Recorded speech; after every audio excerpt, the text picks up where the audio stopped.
kita masuk dalam serial I'm Blessed, ya, aku diberkati. Dan saya benar-benar kita semua tim gembala kepingin supaya saudara semua boleh melihat bahwa kita adalah orang yang sangat diberkati Tuhan. Dulu saya tahun 2001 sampai tahun 2005 saya bersekolah di Kanada. Adik-adik saya tahun 2001 akhir sampai tahun 2006 mereka juga sekolah di Kanada. Memang negaranya sama saudara, tapi kalau saudara tahu tempatnya sangat berbeda. Kanada itu bentuknya seperti ini melebar, pas tepat di atasnya dari Amerika. Jadi Amerika itu di bawahnya, Kanada langsung di atasnya buat saudara yang nggak tahu. Nah kalau saudara tahu, saya itu tinggal di Kanada Barat, which is daerah Vancouver Barat. Elisa itu tinggal di daerah timur, daerah Toronto. Dari barat ke timur itu kalau naik pesawat sekitar 4 jam lewat. Nah, tapi dari dulu kita tuh sering telepon-teleponan Bapak Ibu Saudara. Kita sering kontak-kontakan. Meskipun saya punya pacar, Feli waktu itu Bapak Ibu Saudara. Well, di tahun-tahun terakhir. Tapi kita juga sering menghabiskan telepon untuk telepon satu sama lain Bapak Ibu Saudara. Sama Elisa. Nah, kalau saya tinggal dengan kawan-kawan di asrama. Beda dengan Elisa. Mereka tinggal dalam sebuah keluarga Vietnam yang terima mereka waktu itu. Nah, setiap kali kalau telepon itu rasanya tuh kayak wah enak banget ya. Mereka punya keluarga yang taking care mereka. Kalau mereka kepingin nyemil apa, cemilan selalu sedia. Kalau saya kepingin nyemil apa, waduh duit itu kerasa Bapak Ibu sering kasih duit. Tapi kalau dia, wah selalu sedia. Dan orang keluarga Vietnam itu selalu bikin lumpia. Jadi wah selalu makan lumpia mereka. Dan penjual lumpia terbaik di daerah itu. Saya nggak tahu kalau Elisa bikin lumpia bisa keren nggak. Saya nggak tahu, belum pernah coba sih. Nah Bapak Ibu sering kasih duit. Lalu kemudian mereka juga cerita ketika mereka duduk di sana dengan keluarga itu. Anda tahu kalau ketika keluarga duduk, mereka duduk di ruang makan atau kumpul keluarga, mereka selalu juga kangen terhadap keluarga yang ada di Indonesia.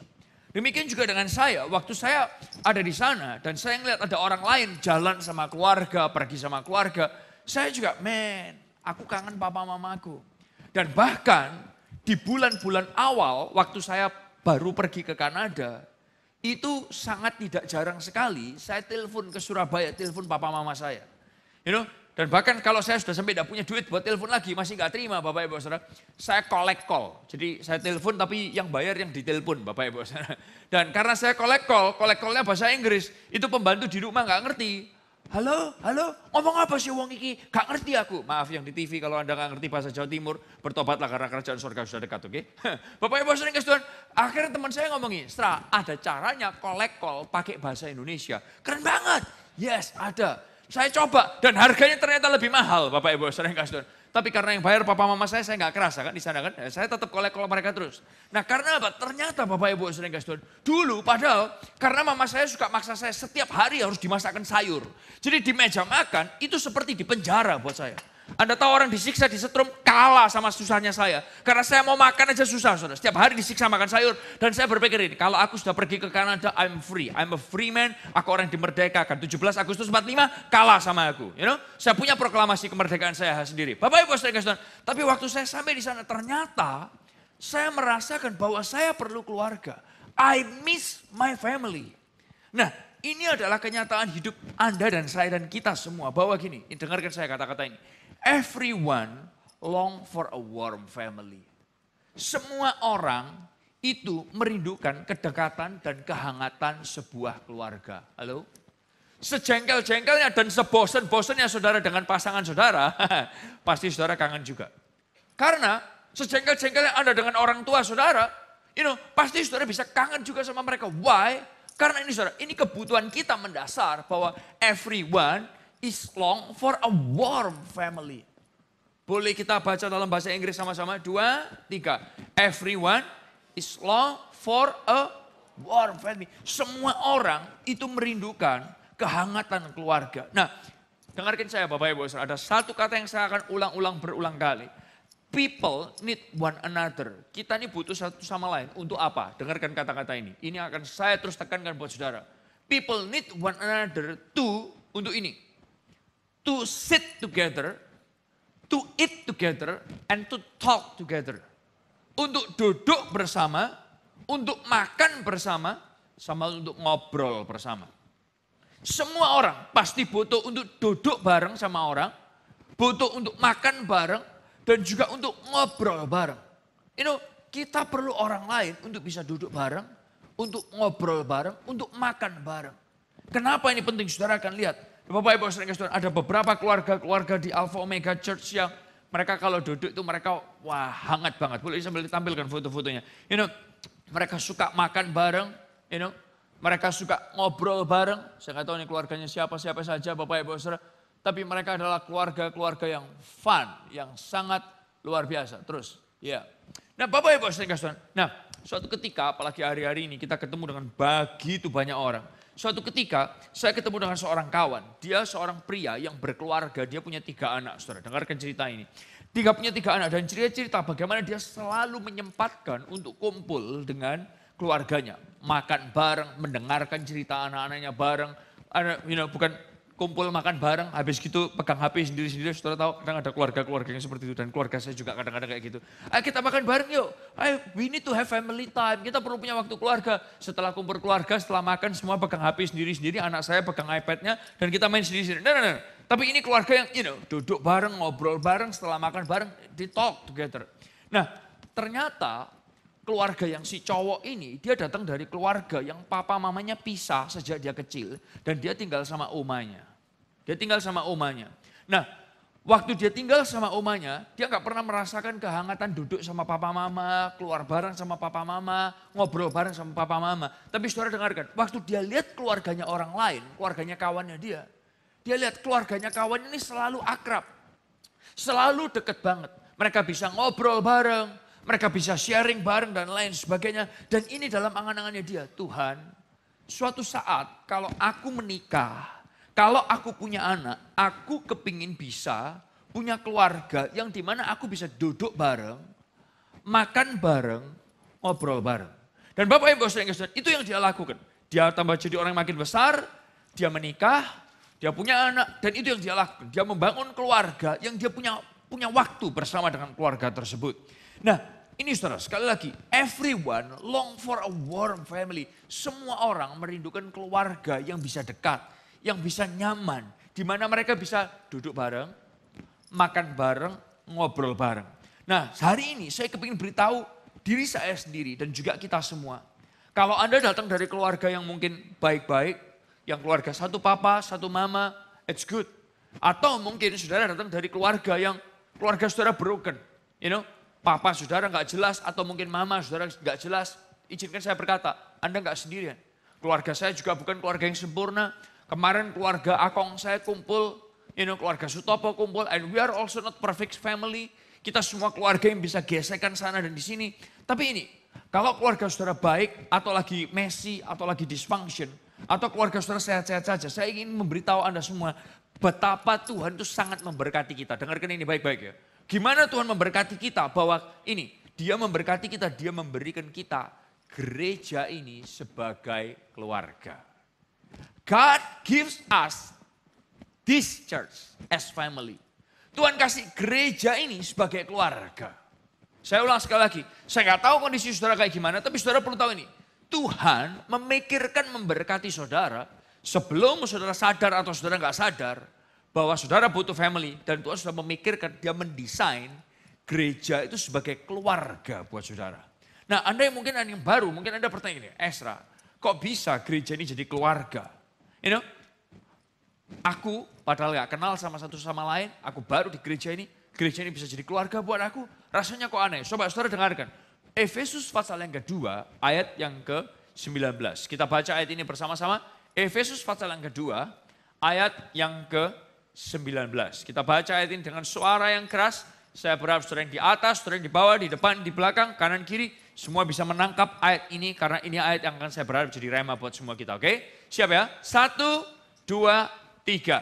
Demikianlah, kamu bukan lagi orang asing dan pendatang, melainkan kawan sewarga dari orang-orang kudus dan anggota apa saudara? Kalau saudara bisa lihat dari ayat ini, ada orang yang jadi orang asing atau jadi pendatang di gereja ini. Anda mungkin pertama kali, kedua kali datang ke gereja ini. Tapi saudara gak boleh cuma stop sampai di sana. Dan kita gak kepingin saudara stop sampai di sana.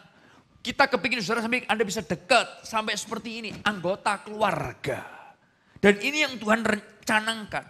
Anggota keluarga dalam bahasa aslinya adalah gini saudara. Oikeios. Yang artinya gini.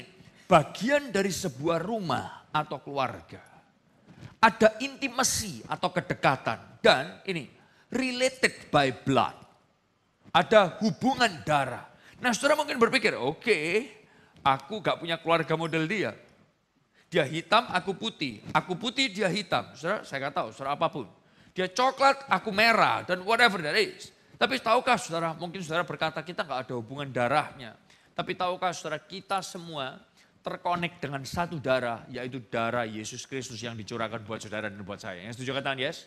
Dan ini yang membuat kita punya satu platform yang sama. Ini yang membuat kita connected satu dengan yang lainnya. Why? Karena Anda adalah orang yang diampuni dan saya juga adalah orang yang diampuni. Yang setuju katakan yes? Anda adalah orang yang, Anda gak sempurna tapi Anda diampuni oleh Tuhan. Saya juga kayak gitu. Nah Bapak Ibu Saudara, yang Tuhan, yang Paulus maksudkan adalah gini. Melalui Yesus kita tuh related oleh darah Yesus. Nah dalam Yesus kita tuh diberkati, Tuhan menyediakan ini, keluarga. We are family, we are no longer alone. Kita nih keluarga, Anda gak lagi sendirian. Bapak Ibu Saudara Tuhan, saya tahu sebagian dari Anda dan ini jadi doa kita. Di AOC, saudara dengerin ini baik-baik ya. Dengerin ini baik-baik. Doa kita, semua yang ada di AOC, dari yang usia anak-anak, batita, sampai balita, sampai mereka ada di SD, SMP, SMA, kuliah, mulai bekerja, berkeluarga, punya anak, punya cucu, punya cicit, dan cicit yang punya anak, kalau saudara masih hidup. Oke. Dan anaknya cicitnya lagi punya anak lagi, Bapak Ibu Saudara, dan seterusnya. Cicitnya punya cicit.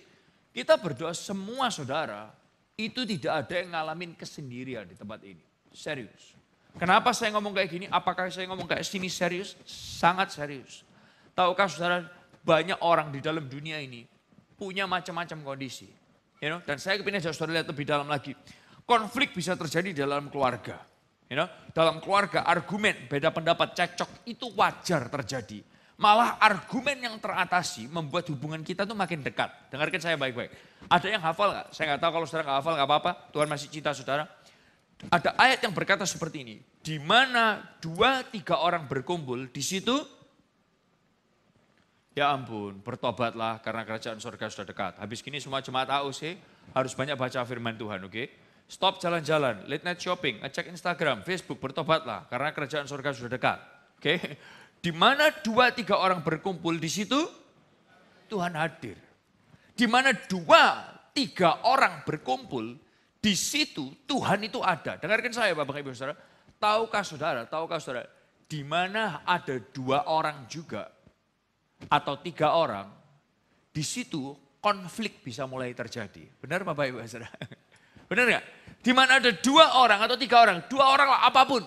Pacaran bisa tukaran, belum punya anak wis gegeran, istilahnya gitu saudara ya. Belum punya anak udah bisa, apapun. Atau mungkin gini, kerjasama dalam pekerjaan, dalam bisnis. 2 orang aja itu cukup untuk membuat yang namanya konflik. Dalam apapun, mungkin kakak adik pun sekalipun, anak 1 belum tukaran. Tapi begitu anak 2 sudah ada yang bisa diajak berantem, diajak yang berebut. Bapak Ibu sering, di mana 2-3 orang berkumpul, konflik bisa terjadi.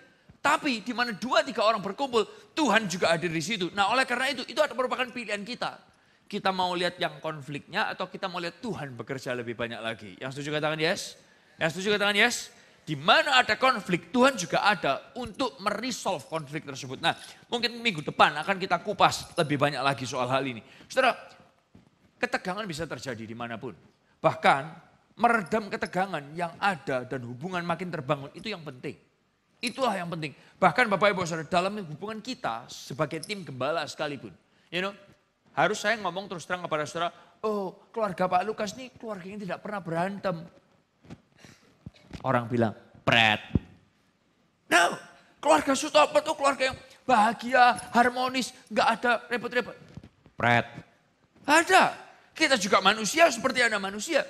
Tapi gini saudara, di momen ketika tim gembala itu lagi tegang. Entah dalam rapat, urusan profesional atau urusan personal. Kita mencoba untuk gini, mengerti satu sama lain dan tetap bisa makan, bisa duduk dan bisa ngobrol banget, bareng. Seringkali kalau udah ribut, kalau udah konflik, kita gak bisa duduk bareng. Yang setuju katakan yes? Betul gak? Kita gak bisa makan bareng, kita gak bisa ngobrol bareng. Bapak Ibu saudara, tahukah saudara meja makan itu didesain untuk kita bisa lihat muka satu sama muka yang lain. Meja makan gak pernah didesain untuk duduknya seperti ini saudara. Makan ya enggak apa-apa nanti aku ngambil di sana. Tapi makannya ngadep sana. Gak pernah. Why? Karena gini, meja makan didesain untuk gini. Untuk saudara bisa duduk bersama, makan bersama, dan tujuannya adalah saudara, ngobrol bersama. Dari 3 kata ini adalah kata-kata yang sangat powerful. Dan buat tim gembala saya bersyukur Tuhan memberikan anugerah buat kita sampai hari ini. Tolong didoakan terus, bukan karena kita pandai menghadapi konflik, tapi hanya karena anugerah Tuhan. Suami istri pasti ada cekcok, argumen, beda pendapat. Mungkin setelah keluar gereja Anda akan berantem. Di parkiran, di jalan ke mobil, Anda sudah bisa berantem. Bapak Ibu Saudara, atau mungkin di rumah. Tapi gini, lewat argumen itu membangun rasa percaya terhadap satu sama yang lain. Saudara, dengarkan, bukan hanya keluarga kita, bukan hanya keluarga Anda masing-masing. Ketika saya membahas bahwa gereja ini adalah keluarga, ini realitasnya ya Bapak Ibu Saudara. Di gereja ini pun, baik antara tim gembala dengan pelayan, atau antara pelayan atau dengan jemaat, atau jemaat dengan antar jemaat, konflik bisa terjadi di dalam keluarga rohani ini. Oh bisa banget Bapak Ibu Saudara. Selama beberapa puluh tahun saya ada di gereja ini, bukan berarti kita nggak pernah ada konflik dengan orang lain. Kita selalu pernah ada konflik dengan orang lain. Tapi saya bersyukur kita semua bisa bekerja sama untuk meredam konflik tersebut. Sehingga kita tetap masih bisa, dengerin ini baik-baik, duduk bersama, makan bersama, dan ngobrol bersama. Penting. Setiap minggu kita masih bisa duduk bersama, makan bersama, ngobrol bersama. Itu sesuatu yang sangat penting. Sekali lagi, di mana 2-3 orang berkumpul Tuhan hadir, tapi konflik juga ada di sana. Sekarang saudara mau lihat siapa yang lebih keras. Nah, tahukah saudara, dunia ini mempunyai kebutuhan keluarga yang sangat besar. Ketika Tuhan desain gereja sebagai keluarga, Tuhan tahu ini kebutuhan banyak orang khususnya di masa-masa sekarang. Dengarkan saya Bapak Ibu Saudara. Waktu Tuhan menciptakan Anda dan saya, kita ini bisa ada di dunia ini karena hubungan satu pria dan satu wanita. Betul? Oke? Satu sperma dan satu ovum. Dan dengarkan saya Saudara, hubungan ini bukan dibutuhkan hanya hubungan secara fisik, sel telur jadilah Anda, embrio dan kemudian lahir. Enggak. Tapi ini kebutuhan kita lebih daripada cuman butuh sperma dan ovum. Tapi kita butuh kasih sayang papa dan kasih sayang mama. Ini kebutuhan semua kita. Kebutuhan kasih sayang. Katakan bersama-sama kebutuhan apa saudara? Kasih sayang. Peran papa dalam keluarga itu tidak tergantikan. Sangat dibutuhkan. Dengarkan saya. Nah sekarang Anda bertanya, Esra gimana dengan aku? Aku lahir, papaku gak jelas. Gimana dengan aku? Aku lahir, jangankan papaku, mamaku juga gak jelas. Izinkan saya berkata saudara, sekali lagi saya katakan dari awal. Dan saya ngomong ini dari dalam hati, karena kita semua tim gembala punya hati untuk hal ini. Dengarkan ini baik-baik. Kita gak kepingin saudara merasa sendirian di gereja ini. Dari yang paling kecil sampai yang paling tua. Gak kepingin kita sama sekali. Karena kita tahu dunia kita ini sedang kacau. Dengarkan ini ya saudara ya. Sejak tahun 2009 sampai tahun 2015. Persentase bayi yang lahir dengan single parent. Ya, berarti cuma lahir ada mamanya, papanya nggak jelas. Dari tahun 2009 sampai tahun 2015 itu melonjak sebanyak 40%. Melonjak sebanyak 40%. 40% itu no joke saudara. Bukan sesuatu yang lucu. Bukan sesuatu yang biasa, no. Sesuatu yang serius. Artinya gini, ke depan banyak orang membutuhkan komunitas keluarga yang sehat. Keluarga yang sehat, bukan berarti papa mamanya lengkap doang, bukan. Tapi care satu sama yang lain, seperti keluarga. Dan saya bersyukur Tuhan memikirkan AOC jadi keluarga rohani yang luar biasa. Yang setuju katakan yes? Yang setuju katakan yes. Nah Bapak Ibu yang lebih menarik lagi, saudara, serius kita mendoakan hal ini. Karena gini saudara ya, sebagian dari saudara, sebelum saya lupa, saya mesti menyampaikan ini. Saudara, sebagian dari saudara Anda duduk di tempat ini, mungkin Anda memang benar-benar sendirian tanpa anggota keluargamu di sebelahmu. Dan Anda merasa kesepian. Izinkan saya berkata, kita kepingin Anda punya keluarga di tempat ini. Tapi dengarkan saya baik-baik. Sebagian dari saudara, saudara duduk di tempat ini, dan saudara duduk dengan anggota keluarga saudara, tapi Anda merasa kesepian. Izinkan saya berkata, kita pun gak kepingin Anda kesepian. Sebagian saudara yang lain, Anda mungkin duduk entah dengan pasangan, dengan papa mama, dan saudara merasa gini, kamu tahu nggak si Esra, terima kasih kamu nyampaikan hal ini, tapi kamu tahu anggota keluarga aku dekat banget sama orang gereja. Tapi aku nggak akan bisa dekat karena apa? Orang gereja pasti belain anggota keluargaku yang satu itu daripada belain aku. Yang dekat sama teman-teman gereja yang lain. Atau mungkin karena saya dekat sama salah satu anggota keluarga saudara dan saudara akan berpikir, saya akan selalu berpihak kepada salah satu anggota saudara, keluarga saudara dan saya nggak akan dekat dan belain saudara. Maaf Bapak Ibu Saudara, kita bukan orang yang paling pinter, tapi kita nggak segoblok itu. Izinkan saya berkata kepada saudara, kita juga adalah orang yang sehat dan kita tidak pernah memikirkan untuk berat sebelah dengan Anda. Sehingga kita happy kalau keluarga saudara hancur dan Anda dikalahkan. No. Anda mungkin suami istri berkata, Serah kamu dekat sama suamiku. Atau kamu dekat sama istriku. Kamu pasti lebih belain dia daripada belain aku. No. Sorry, kita gak segoblok itu. Jangan saya berkata. Atau yang anak-anak berkata, kamu pasti belain papa mamaku karena papa mamaku dekat sama. Sorry, kita gak sebodoh itu. Anda mungkin berkata, kamu pasti belain anakku karena anakku yang dekat sama kamu. No. Kita gak segoblok itu. Tapi kita kepingin supaya semua saudara tidak terkecuali tidak mengalami kesendirian dalam hidup. Why? Karena gini saudara. Ada seorang yang bernama Robert Waldinger. Dia adalah seorang director dari Harvard Study dalam area adult development. Nah, dia membuat sebuah research yang membahas tentang ini saudara. What keep us healthy and happy in life? Apa yang membuat kita tetap sehat dan tetap bahagia dalam hidup? Oke? Apa, sekali lagi saya ulang ya, yang membuat kita tetap sehat dan tetap bahagia dalam kehidupan ini. Dia melakukan riset ini, riset yang sangat cukup panjang saudara. Tahukah saudara, 80% jawab yang penting adalah ini. Yang penting adalah jadi kaya. Sebagian dari saudara berkata, ya benar ya saudara. Kalau nggak ada duit, happy percuma. Happy tok, kalau ada duit, ya gak wareg. Mungkin gitu Bapak Ibu saudara. Tapi gini, 80% orang berkata, yang penting adalah soge. Kaya. Nah, 50% dari same yang adult yaitu menjawab gini, to become famous, jadi terkenal. Bapak Ibu Saudara yang kasih, tahukah saudara media kita di zaman sekarang memberikan pembelajaran dan memberikan tahu kepada generasi-generasi kita terus untuk gini, push harder, achieve more. Kita dikasih gambar nih, kaya, famous itu yang penting. No. Tapi tahukah saudara apa yang benar? Apakah itu benar-benar membuat orang happy? Robert Waldinger dengan Harvard Study, mereka melakukan studi yang sangat panjang. Mereka melakukan 75 tahun penelitian. Oke, 75 tahun hidup orang dan 700 orang. Saudara, ini sesuatu yang sangat jarang banget di dunia pendidikan. Karena kebanyakan penelitian itu mandek di tengah jalan. Why? Karena biayanya nggak cukup, atau udah nggak bisa lagi, atau apapun. Atau pembelajarnya sudah mati. Tapi ini masih bisa terjadi.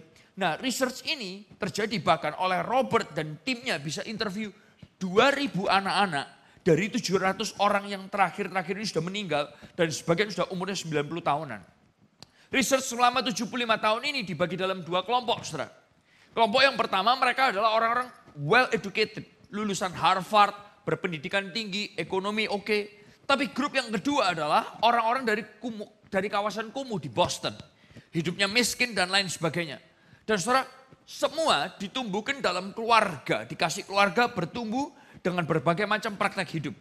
Akhirnya mereka ada yang kayak gini saudara, mereka yang tumbuh jadi sukses, jadi menteri, jadi pebisnis yang hebat, jadi orang-orang yang luar biasa, pemimpin yang hebat. Tapi dengarkan, ada juga yang jadi pecandu alkohol, jadi orang hidupnya ancur-ancuran yang terikat dalam drugs dan gak selesai-selesai. Dengarkan saya, dari puluhan ribu info yang dikumpulkan, dari sekitar 75 tahun research dan study, apa yang mereka pelajari?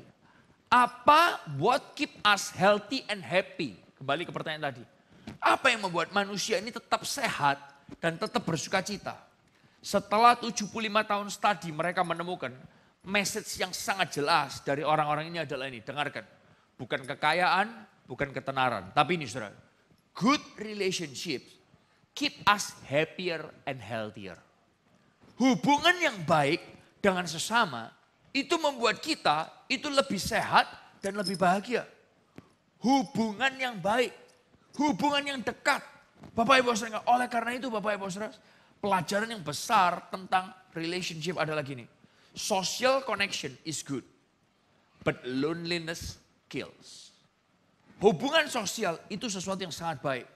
Dan kesendirian itu sesuatu yang membunuh banget. Nah Bapak Ibu Saudara yang kasih Tuhan, connect dengan keluarga, teman yang benar, komunitas. Itu adalah orang-orang yang mereka adalah orang-orang yang happy. Lebih sukacita, lebih sehat. Karena gini Bapak Ibu Saudara, kesendirian, loneliness itu ternyata bisa jadi racun. Dan orang-orang ini, they are less happier. Kemudian kesehatan mereka lama-lama jadi juga buruk. Dan mereka tidak bisa hidup dengan baik. Bapak Ibu Saudara yang kasih Tuhan, kenyataan bahwa Anda bisa sendirian di tengah-tengah keramaian. Maka itu tadi saya katakan, Anda boleh duduk di tempat ini tanpa anggota keluarga atau dengan anggota keluarga. Anda duduk dengan anggota keluarga tapi Anda merasa sendirian, itu bisa terjadi. Anda duduk dengan anggota keluarga saudara tapi Anda merasa ini, di gereja ini aku gak punya teman. Di gereja ini yang punya teman cuma papaku. Di gereja ini yang punya teman cuma mamaku. Dan izinkan saya berkata, kita sebagai gembalanya dan pelayan-pelayan yang lain, we are not happy kalau itu yang saudara rasakan. Kita gak kepingin saudara merasa sendiri karena gini, kita tidak akan berat sebelah terhadap salah satu anggota keluarga saudara. Kalau sampai kalau kita melakukan hal itu, berarti kita cuma memikirkan supaya keluarga saudara hancur. No, kita gak kepingin seperti itu. Tapi kita memikirkan supaya semua keluarga ngalamin sukacita dan bahagia. Bapak Ibu Saudara Tuhan, we are so blessed. Kita ini sangat diberkati kalau Tuhan itu memberikan gereja ini didesain sebagai keluarga. Dengarkan saya Bapak Ibu Saudara, gereja ini bukan ada untuk cuma jadi tempat pertunjukan bagus. Gereja ini bukan ada untuk jadi tempat ini, saudara dengarkan motivator gratis. No, gereja ini juga bukan ada cuma jadi ini, organisasi. No, tapi gereja ini kita pingin banget, kita berusaha banget. Supaya apa? Ada hubungan keluarga yang bisa terbangun dari tempat ini. Yang setuju katakan yes. Yang setuju katakan yes. Saudara-saudara tahu kenapa di lobi kita sediakan snack dan juga drink? Why? Why? Karena saudara pikir saudara lapar kita mau kasih saudara makan? No. Kita kepingin saudara supaya bisa ngobrol satu sama yang lain. Because it's all about connection, relationship, family. It's all about it. Bapak Ibu Saudara yang Tuhan, ini yang kita kepingin saudara lihat. Good relationship don't just protect your body but also your brain. Hubungan yang baik bukan cuma melindungi kesehatan saudara tapi juga otak saudara. Nah saudara di AUC wujudnya keluarga adalah gini. Wujudnya keluarga, saya ulangi, saudara mau tahu wujudnya keluarga kayak gimana? Esther tapi aku ya tetap datang kok. Aku tetap datang kok, tapi aku ya tetap datang. Berarti datangnya udah kepeksa. Saudara tahu? Ini wujudnya keluarga adalah gini, sit together. As family in church, di kelompok sel, kita mesti bisa ini, duduk bersama. Kisah 5 ayat 42 dan kisah 2 ayat 42 ayat itu menjelaskan. Kisah 5 ayat 42 kita baca yuk. Dan sama-sama ya, 2, 3 dan setiap hari mereka melanjutkan pengajaran mereka di bait Allah dan di mana Bapak Ibu Saudara? Di rumah-rumah orang dan memberitakan Injil tentang Yesus yang adalah Mesias. Selain di bait Allah mereka juga di rumah. Selain di rumah, mereka juga di bait Allah. So, ini Bapak Ibu Saudara, mereka selalu gini, celebrating birthday together. Celebrating merayakan ulang tahun, merayakan rumah baru, merayakan kerjaan baru. Berduka cita juga bersama, berdoa bersama. Saudara, serius ya. Saya sangat bersyukur kemarin selama beberapa waktu di persemayaman ama saya bersyukur buat orang-orang, buat saudara-saudara semua yang datang. Datang ngapain? Datang untuk duduk bareng, untuk makan bareng, untuk ngobrol bareng. Loh betul saudara? Saya bersyukur banget. Dan dalam hidup kita selalu perlu ini. Sit together itu sesuatu yang perlu. Ini everyone long for a warm family. Yang berikutnya, wujudnya apa? Makan bersama. Selain duduk, sit together, eat together. Makan bersama. Kisah 5 ayat 42 tadi itu berkata ini, pengajaran-pengajaran. Yaitu pembahasan khotbah. Saudara tahu nggak Matius 4 ayat yang keempat ayat itu berkata gini. Sebab ada tertulis, manusia hidup bukan dari roti saja. Tetapi dari setiap firman yang keluar dari mulut Allah. Ini loh saudara, makan bareng itu artinya selain duduk bareng, makan makanan bareng. Oke, kita juga makan makanan firman Tuhan bersama. Bapak Ibu Saudara yang kasih, ini sesuatu yang sangat penting. Dan yang berikutnya adalah gini saudara, ngobrol bersama. Talk together. Wujudnya yang kita lakukan adalah gini. Oleh karena itu di gereja ini Kita punya komsel, kita punya cell group. Saudara bisa ngobrol di sana, saudara makan di sana karena saudara duduk bareng-bareng di komsel.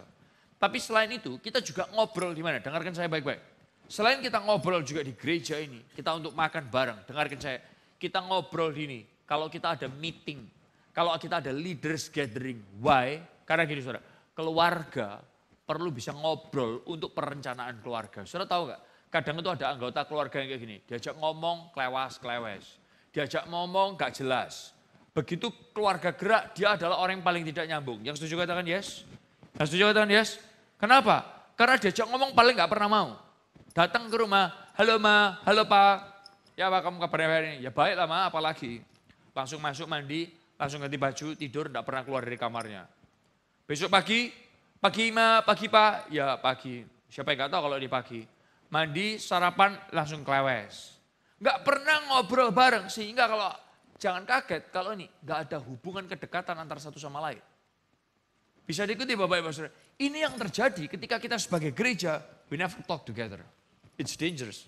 Sebagai gereja kita gak pernah duduk ngobrol bareng, dangerous, bahaya. Nah Bapak Ibu Saudara, oleh karena itu bayangkan, kita ini adalah orang yang diberkati Tuhan secara luar biasa.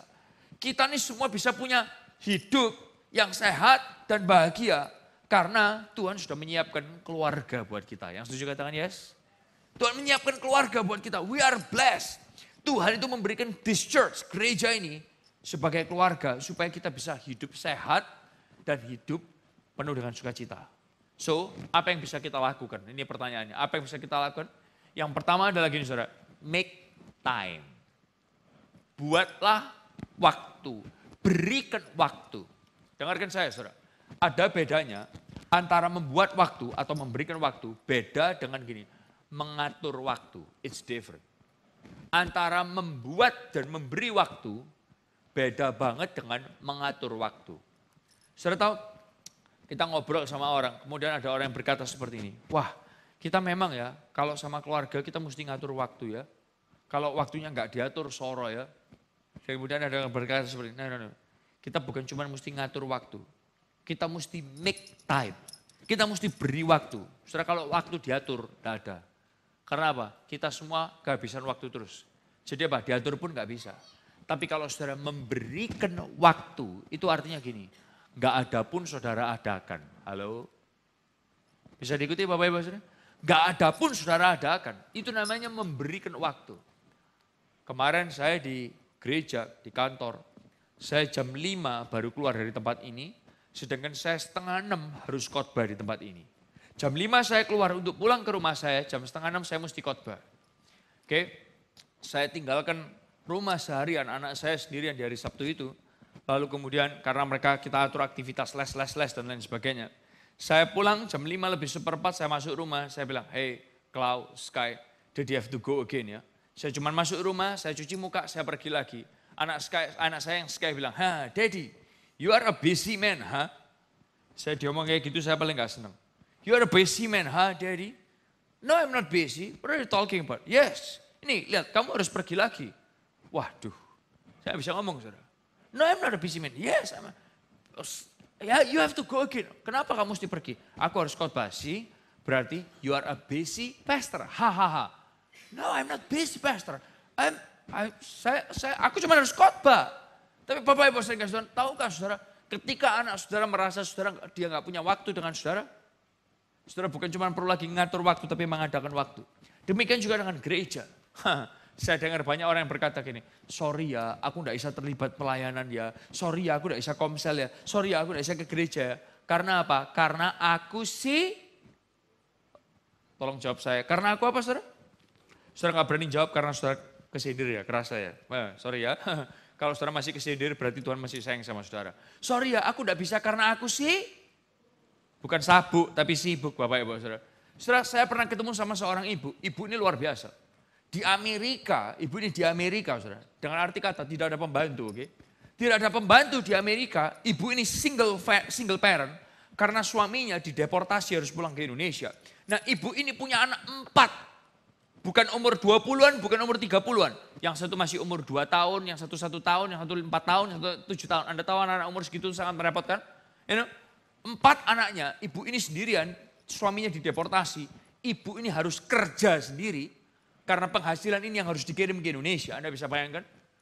Dan ibu yang sangat sibuk dengan 4 anak ini, dia masih bisa sangat aktif dan sangat melayani di dalam gereja. Saya pikir ibu ini luar biasa. Karena apa? Ibu ini tahu, dia mungkin gak punya keluarga di sana. Keluarganya dia mungkin anak-anaknya dia. Suaminya jauh dari dia, tapi dia tahu satu hal. Dia punya keluarga, yaitu adalah gerejanya dia.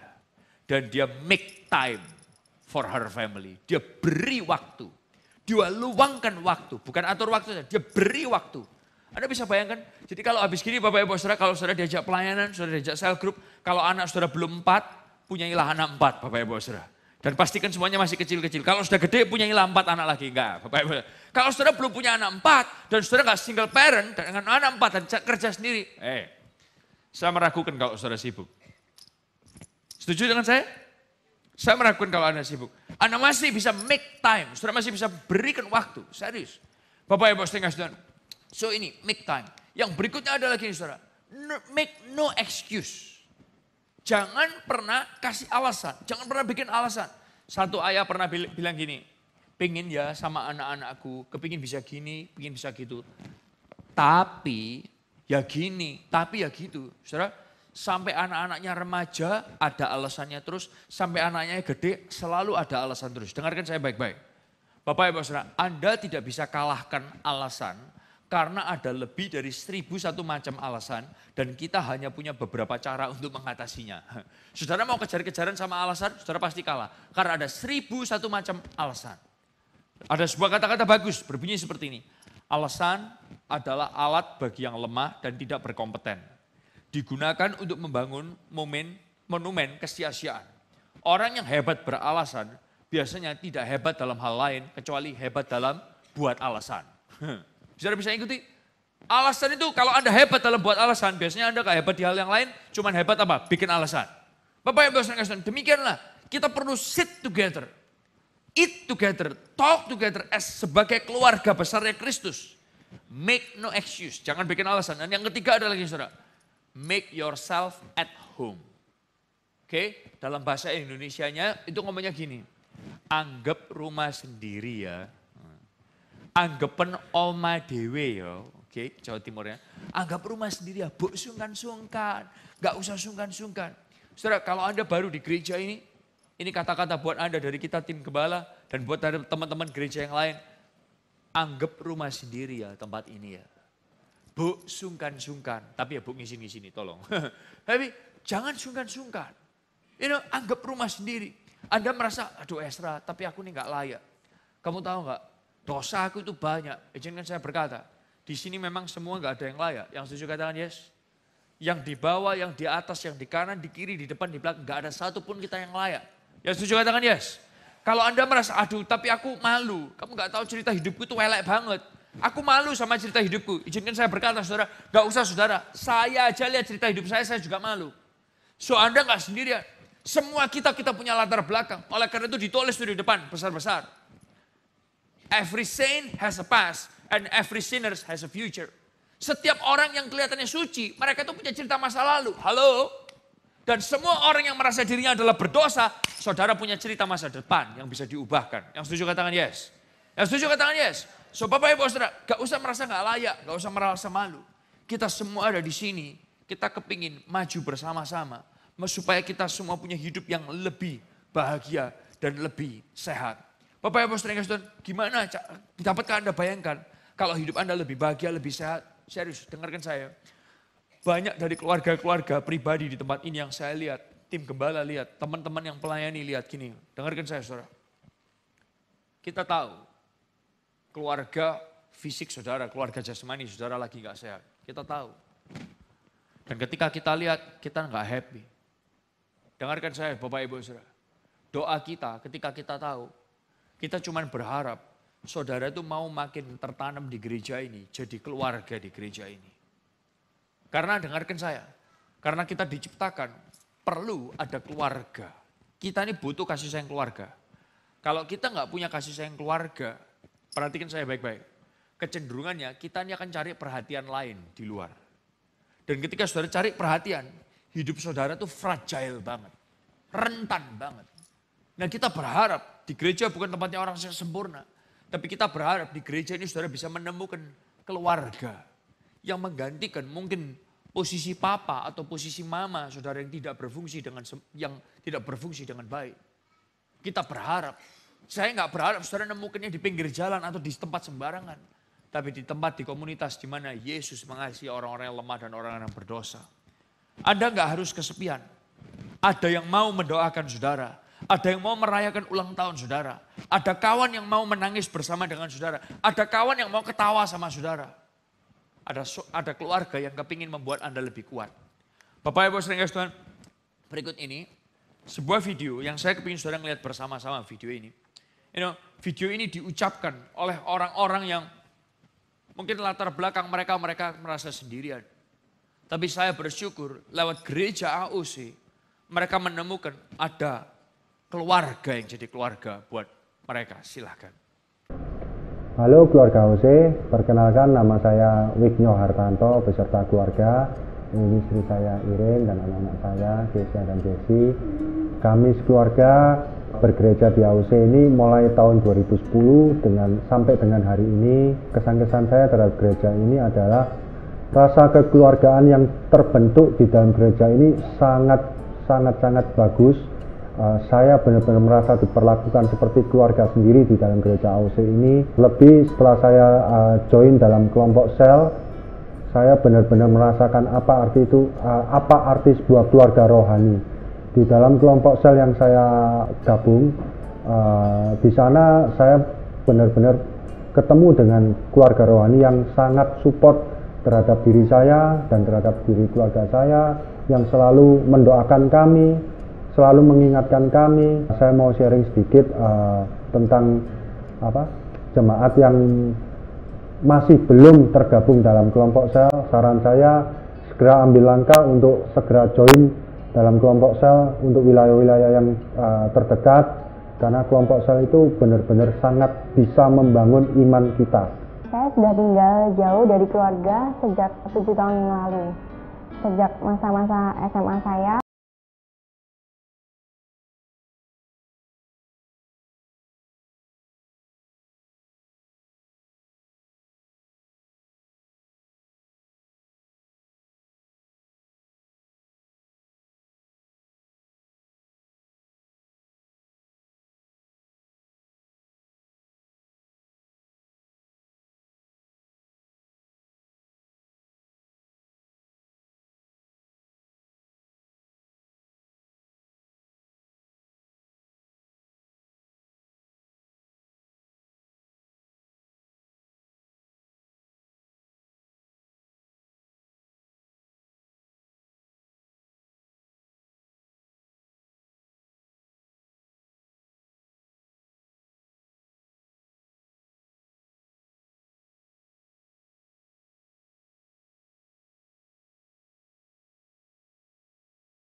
untuk menopang dan kaki yang selalu siap berjalan bersama saya. Terima kasih AOC. Halo AOC, nama saya Jeffrey. AOC sudah menjadi keluarga bagi saya. Di gereja ini saya bertumbuh secara rohani. Kerohanian saya selalu terisi dengan pesan Tuhan yang membangun dalam kehidupan saya. Saya benar-benar merasakan kehangatan sebagai keluarga besar AOC. I'm blessed.